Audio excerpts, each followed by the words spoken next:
The mainstay of treatment for asthma is therefore twofold: bronchodilators, both short-acting for immediate relief, the so-called rescue inhaler, and long-acting bronchodilators.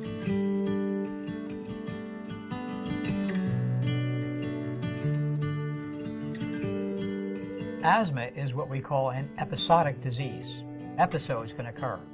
The attack can be provoked by many different external stimuli.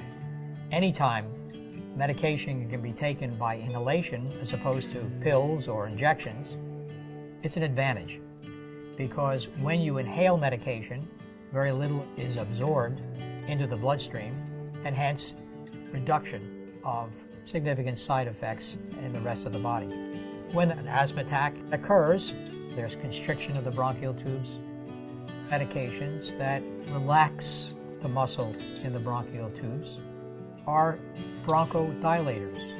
These are medications that make it easier to breathe. Long-acting bronchodilators can be taken twice a day, sometimes just once a day, can act all day long, all night long, offering relief.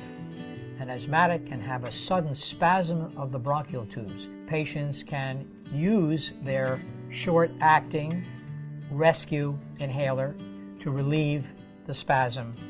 These attacks can sometimes not be predicted.